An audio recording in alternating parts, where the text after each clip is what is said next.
देखिए दोस्तों, आज हम बात करेंगे वही वेटनरी फिजियोलॉजी एंड बायोकेमिस्ट्री के क्वेश्चन आंसरों के बारे में। और आज के अपने टॉपिक रहेंगे अयन, अयन की संरचना, दूध का निर्माण एवं संगठन। ठीक है, अब इन टॉपिक से जो भी क्वेश्चन आंसर बनते हैं उनको देख लेते हैं। तो देखिए, इसमें पहला क्वेश्चन है, 1 ml दूध के निर्माण के लिए अयन से कितना रक्त गुजरता है। तो देखिए, जब अयन से 400 से 500 ml रक्त गुजरेगा ना भाई, तब 1 ml दूध का निर्माण होगा। ठीक है, तो ये तो आप भली भांति समझ गए होंगे कि जो दूध का निर्माण होता है वो किससे होता है, रक्त से होता है। ठीक है, तो आंसर क्या हो जाएगा, बी हो जाएगा। देखिए दूसरा क्वेश्चन है, दुग्ध स्रा यानी कि मिल्क वेन किसे कहते हैं। तो देखिए, जुगलर वेन को तो बोल नहीं सकते, क्योंकि जुगलर वेन होती है वो तो गर्दन में पाई जाती है। फेशियल वेन भी नहीं होगी। ठीक है, तो आंसर क्या हो जाएगा, सी हो जाएगा, सब क्यूटेनियस एब्डोमिनल वेन। देखिए, सब का मतलब होता है नीचे, और क्यूटेनियस का मतलब क्या होता है, त्वचा। एब्डोमिनल का मतलब क्या होता है, उदर। ठीक है, और वेन का मतलब क्या होता है, सिरा, यानी कि त्वचा के नीचे उदर पर पाई जाने वाली सिरा होती है, उसको क्या बोलते हैं हम, सब क्यूटेनियस एब्डोमिनल वेन बोलते हैं, जो कि क्या होती है, दुग्ध सिरा होती है। ठीक है, देखिए तीसरा क्वेश्चन है, अयन को रक्त की आपूर्ति कौन सी धमनी करती है, बताइए। देखिए, कॉक्सीजियल आर्टरी तो किसके लिए करेगी, पूंछ के लिए। फेशियल आर्टरी नहीं होगी, एक्सटर्नल पूडिक आर्टरी होगी। ठीक है, आंसर क्या हो जाएगा, एक्सटर्नल पूडिक आर्टरी। देखिए दोस्तों, चौथा क्वेश्चन है, गाय के दूध में पानी की मात्रा होती है, बताइए कितनी होती है। तो वो होती है 87%। अब मैं पूछ रहा हूँ कि गाय के खीस में पानी की मात्रा कितनी होती है, कमेंट करके बताना। ठीक है, देखिए पांचवा क्वेश्चन है, भैंस के दूध में पानी की मात्रा कितनी होती है। भैंस के दूध में जो पानी की मात्रा होती है वो कितनी होगी बताओ। तो वो होगी 84%। ठीक है, देखिए दोस्तों, छठवां क्वेश्चन है, अल्फा लेक्ट एल्बुमिन एवं बीटा लेक्ट ग्लोबुलिन ये क्या है।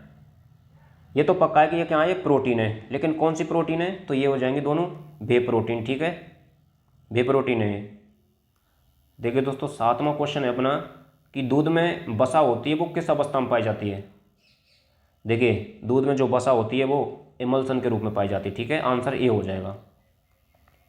देखिए आठवां क्वेश्चन है, लैक्टोज एवं राख दूध में किस अवस्था में मिलते हैं, वो किस अवस्था में मिलते हैं बताओ। वो भी ट्रू सॉल्यूशन के रूप में मिलते हैं। ठीक है, आंसर ए हो जाएगा। देखिए दोस्तों, नवा क्वेश्चन है, कैसिन प्रोटीन दूध में किस अवस्था में पाई जाती है। जो कैसिन प्रोटीन होती है ना, और खासकर वो किसके दूध में पाई जाती है, भैंस के दूध में पाई जाती है, जिसकी वजह से भैंस का दूध होता है वो सफ़ेद होता है ना।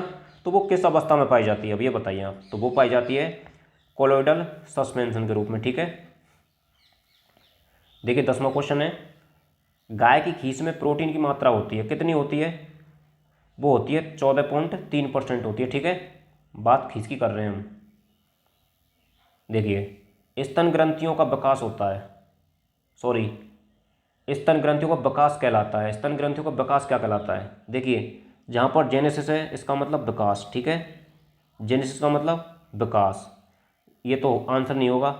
ठीक है, और आंसर ये भी नहीं होगा, तो आंसर क्या होगा बताओ, बताइए। तो देखिए दोस्तों, 11वें का आंसर होगा ए। क्या हो जाएगा, ए हो जाएगा, मेमोजेनेसिस। ठीक है, देखिए अब 12वां क्वेश्चन है अपना, कि दूध के स्राव को नियंत्रित करने वाला हार्मोन कौन सा है। बहुत अच्छा क्वेश्चन है। अब आप इसमें ऑक्सीटोसिन बताओगे, जबकि आपका आंसर ना वो बिल्कुल गलत है। अरे भाई, ऑक्सीटोसिन होता है ना वो मिल्क लेट डाउन के लिए जिम्मेदार होता है, दूध को उतारने के लिए जिम्मेदार होता है। और ये क्वेश्चन पूछ रहा है कि दूध के स्राव को नियंत्रित करने वाला हार्मोन, आंसर जाएगा इसमें प्रोलैक्टिन। ध्यान रखना है इस चीज़ का। ठीक है, एग्जाम में यही गलती होती है, जल्दीबाजी में कोई भी निर्णय नहीं लेना है। ठीक है, देखिए अगला क्वेश्चन है, दुग्ध निर्माण एवं स्राव का बंद होना क्या कहलाता है। देखिए, दुग्ध का निर्माण ही बंद हो गया, और मैंने कहा ये का मतलब क्या होता है, एब्सेंट होता कि नहीं होता, मैंने बताया पिछली वीडियो में। ठीक है, तो इसका मतलब हो जाएगा एगैलेक्टिया। ठीक है, देखिए 14वां क्वेश्चन है अपना, कि आयन के ब्रेकडाउन के लिए जिम्मेदार लिगामेंट होता है। तो आयन के ब्रेकडाउन के लिए कौन सा लिगामेंट जिम्मेदार होता है। देखिए, लिगामेंट वही जिम्मेदार होगा जो किस में पाया जाएगा, अडर में पाया जाएगा। ठीक है, तो अडर में तो ये दोनों पाए जाते हैं, लेकिन दोनों में से टूटता कौन है, बताओ टूटता कौन है, हैं? अरे बताओ, मीडियन सस्पेंसी लिगामेंट। कौन टूटेगा, मीडियन सस्पेंसी लिगामेंट। ठीक है, और देखो, जो मीडियन सस्पेंसी लिगामेंट होता है ना वो इलास्टिक होता है। जब खिंचता जाता है, वजन बढ़ता जाता है ना, तो एक कंडीशन में टूट जाता है। ठीक है, अगला क्वेश्चन है, आयन का कौन सा लिगामेंट लचीला होता है? वही बात आ गई ना, मीडियन लिगामेंट होता है वो कैसा होता है? इलास्टिक होता है, लचीला होता है। देखिए अगला क्वेश्चन है, ऑक्सीटोसिन किस कोशिका पर कार्य करता है? भाई बहुत अच्छा क्वेश्चन है, बताओ जो ऑक्सीटोसिन होता है वो किस कोशिका पर कार्य करता है? मायो एपिथेलियल सेल्स, एपिथेलियल सेल्स या एडिपोज सेल्स? तो जो मायो एपिथेलियल सेल्स होती है ना उन पर यह कार्य करता है, ठीक है। देखिए 17वां क्वेश्चन है, कुतिया में कितने युग्म थन पाए जाते हैं? कितने पाए जाते हैं? 5 जोड़ी पाए जाते हैं। कितने पाए जाते हैं? 5 जोड़ी, है ना। और अब मैं आपसे पूछ रहा हूँ कि सुअरी में थनों की संख्या कितनी होती है, ये आप बताओगे। देखिए दुग्ध शर्करा किसको बोलेंगे? ये भी रिपीट क्वेश्चन है, अरे ये एनिमल न्यूट्रिशन में आ चुका है। दुग्ध शर्करा किसको बोलते हैं? दूध में कौन सी शर्करा पाई जाती है यार? लैक्टोज नहीं पाई जाती? लैक्टोज ही तो पाई जाती है, तो इतना सोचने की क्या बात है, आंसर क्या हो जाएगा? लैक्टोज हो जाएगा, ठीक है। देखिए 19वां क्वेश्चन है, गाय में दूध उत्पादन की क्षमता को इंगित करती है? कौन इंगित करती है? गाय में दुग्ध उत्पादन की क्षमता को इंगित कौन करती है? बताओ। पेरिनियल वेन करती है। पेरिनियल वेन से कोई मतलब ही नहीं है हमको। एक्सटर्नल पूरिक वेन करती है या सबक्यूटेनियस एब्डोमिनल वेन करती है? देखो इनसे और इनसे कोई मतलब नहीं है। आंसर जाएगा तो इसमें से जाएगा या इसमें से जाएगा, तो बताइए आंसर क्या होगा 19वें का? आंसर हो जाएगा ये सबक्यूटेनियस एब्डोमिनल वेन। मैंने कहा था कि उधर पर पाई जाती है, सब का मतलब वही त्वचा के नीचे पाई जाती है, ठीक है। ये जितनी मोटी होगी ना पशु उतना ही ज़्यादा दूध देगा भाई, तभी तो ये दुग्ध उत्पादन की क्षमता को इंगित करती है। देखिए 20वां क्वेश्चन है, गाय की खीस में पानी की मात्रा कितनी होती है? गाय की खीस में पानी की मात्रा कितनी होती है? हाँ बिल्कुल सही है, 76% होती है, ठीक है। देखिए 21वां क्वेश्चन है, आयन की उत्पत्ति किससे होती है? एक्टोडर्म से होती है। किससे होती है? एक्टोडर्म से।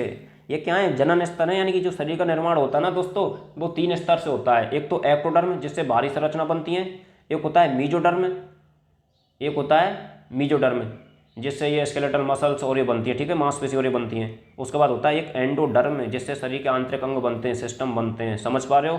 तो हमको बात कर रहे हैं किसकी? आयन की जो उत्पत्ति होती है वो किससे होती है? एक्टोडर्म से। 22वां क्वेश्चन है, दूध का सबसे स्थिर संघटक क्या है? बताओ। हाँ बिल्कुल सही है, क्या है? लैक्टोज। और परिवर्तनशील संघटक कौन सा होगा? फैट। दूध का सबसे परिवर्तनशील संघटक कौन सा होगा? फैट होगा, ध्यान रखना है, ठीक है। बसा। अगला क्वेश्चन है कि भैंस का दूध किसके कारण सफ़ेद होता है? वही बात आ गई ना, पहले बात की थी हमने, किसके कारण सफ़ेद होता है? कैरोटीन के कारण। और देखिए गाय का जो दूध होता है ना वो कैसा होता है? पीला होता है ना हल्का, वो कैरोटीन के कारण होता है, ठीक है। देखिए 25वां क्वेश्चन है, गाय का दूध किसके कारण पीले रंग का होता है? बताओ। बीटा कैरोटीन के कारण। किसके कारण? बीटा कैरोटीन के कारण पीला होता है भाई, ठीक है। आंसर हो जाएगा बी। बी से बोले तो बीटा कैरोटीन। 26वां क्वेश्चन है, प्रोपियोनेट से ग्लूकोज का बनना क्या कहलाता है? प्रोपियोनेट से ग्लूकोज का बनना। और एक बात बताऊँ आपके लिए, ये कीटोसिस बीमारी में काम आता है। बताओ, प्रोपियोनेट से ग्लूकोज का बनना। अब आप थोड़ा सा ने समझ लीजिए, देखो लाइसेस जहाँ पर आ रहा है ना वहाँ तो बनने का कोई मतलब नहीं है, क्योंकि लाइसेस का मतलब क्या होता है? टूटना। तो यहाँ भी कोई मतलब नहीं है। हाँ जेनेसिस का मतलब जरूर बनना होता है। अब ग्लाइकोजेनेसिस या ग्लूकोनियोजेनेसिस, देखो ग्लूकोनियोजेनेसिस का मतलब क्या होता है? ग्लूकोज का नए सिरे से बनना क्या कहलाता है? ग्लूकोनियोजेनेसिस कहलाता है। तो आंसर क्या जाएगा बताओ? आंसर यही हो जाएगा, नए सिरे से ही बनेगा, ठीक है, डी हो जाएगा। देखिए अगला क्वेश्चन है कि स्तन ग्रंथियां होती हैं, क्या होती हैं? स्तन ग्रंथियां। इसको बताओ आप, बहुत मुझे पता है आप इसको गलत करोगे। स्तन ग्रंथियां होती है ना वो रूपांतरित पसीना ग्रंथियां होती हैं, मॉडिफाइड स्वेट ग्लैंड होती हैं, ठीक है। पसीना ग्रंथि नहीं पता ना। 28वां क्वेश्चन है, प्रसव के बाद दूध का स्रवण ना होना क्या कहलाता है? ना का मतलब, ए का मतलब एब्सेंट, ठीक है। प्रसव के बाद दूध का स्रवण ना होना क्या कहलाएगा? गैलेक्टिया कहलाएगा ना, कहलाएगा ना। जहाँ ए लग जाए इसका मतलब एब्सेंट है। अब क्या एब्सेंट है? गैलेक्टिया शब्द आता है दूध के लिए, तो दूध ही एब्सेंट होगा, ठीक है। देखिए अगला क्वेश्चन है, दूध स्राव की शुरुआत कहलाती है। दूध स्राव की शुरुआत क्या कहलाती है? मेमोजेनेसिस, अडर का विकास होता है। लैक्टोजेनेसिस, लैक्टेशन क्या कहलाएगा? लैक्टेशन कहलाएगा, ठीक है। सही है क्या ये? है? अरे 29वें का आंसर क्या होगा? लैक्टोजेनेसिस होगा, ठीक है। 30वां क्वेश्चन है, दुग्ध स्रवण यानी कि मिल्क सीक्रेशन का रखरखाव मेंटेनेंस कहलाता है। क्या कहलाता है, क्या बोलते हैं बताओ? गैलेक्टोपोइसिस। क्या बोलते हैं? गैलेक्टोपोइसिस।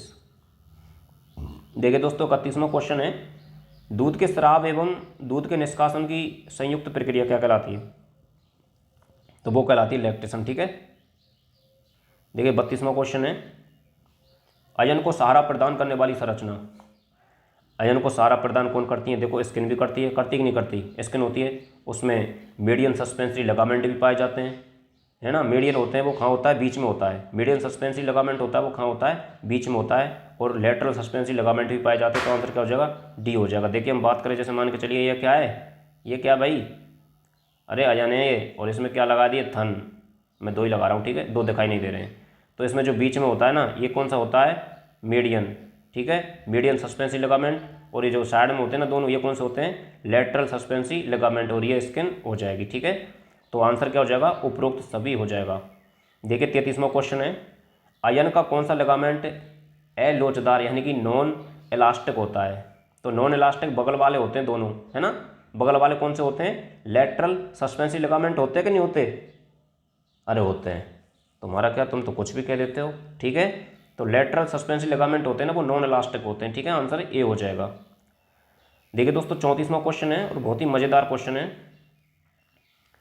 दूध की कुल प्रोटीन का अधिकांश हिस्सा किस प्रोटीन से मिलकर बना होता है? दूध की कुल प्रोटीन का अधिकांश हिस्सा होता है वो कौन सी प्रोटीन से मिलकर बना होता है भाई? Whey protein, casein protein, lactalbumin, lactoglobulin, कौन सी होगी बताओ? हाँ बिल्कुल सही है, कौन सी होगी? Casein protein. ठीक है, देखिए गाय के दूध की तुलना में खीस में कौन सा तत्व अधिक मात्रा में पाया जाता है? Protein, protein, protein. बताइए, प्रोटीन तो है, उसके साथ में वसा भी तो आएगी। ठीक है, गाय के दूध की तुलना में खीस में कौन सा तत्व अधिक मात्रा में पाया जाता है? प्रोटीन तो पाई जाता है और वसा भी अधिक मात्रा में पाई जाती है। ठीक है, तो आंसर क्या हो जाएगा? ए और बी हो जाएगा, सी हो जाएगा। ठीक है, दोनों हो जाएंगे, प्रोटीन और वसा, है ना। देखिए 36वां क्वेश्चन है, गाय के खीस की तुलना में भैंस में कौन सा तत्व अधिक मात्रा में पाया जाता है? गाय के खीस की तुलना में भैंस में कौन सा तत्व अधिक मात्रा में पाया जाता है? कौन सा पाया जाता है? यही पाया जाता है, लैक्टोज, है ना। देखिए अगला क्वेश्चन है, सॉलिड नॉट फैट SNF होता है। सॉलिड, सॉलिड का मतलब क्या होता है? ठोस। नॉट का मतलब नहीं है, फैट। सॉलिड नॉट फैट नहीं है, तो दूध में क्या बचेगा बताओ? बताओ क्या बचेगा, सोच कर बताना।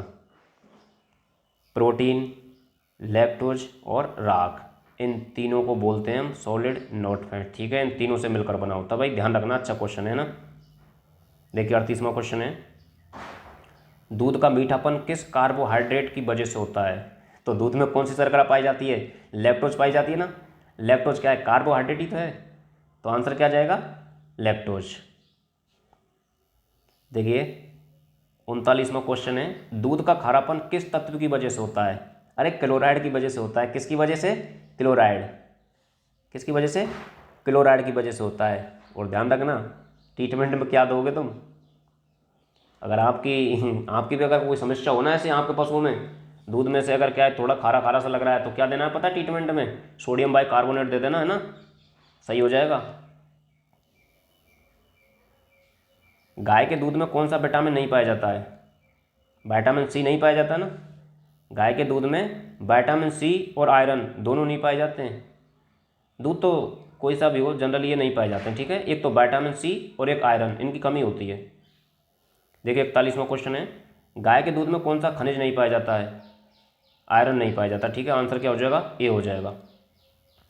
देखिए 42वां क्वेश्चन है, गाय के दूध का सामान्य पीएच कितना होता है? 6.4 से 6.6। छक्का छुड़ा दो दूध पी के। ठीक है, छक्के छुड़ा दो दूध पी के। किसके छक्के छुड़ाओगे?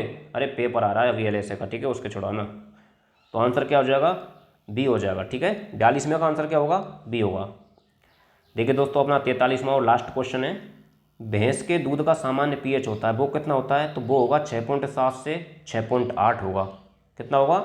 6.7 से 6.8 होगा। ठीक है, तो दोस्तों ये अपने 43 क्वेश्चन आंसर यहीं पर कंप्लीट होते हैं, है ना। वीडियो को पूरा देखा है उसके लिए धन्यवाद। पढ़ते रहिए ऐसी, कोई भी समस्या हो तो आप पूछ सकते हो ना।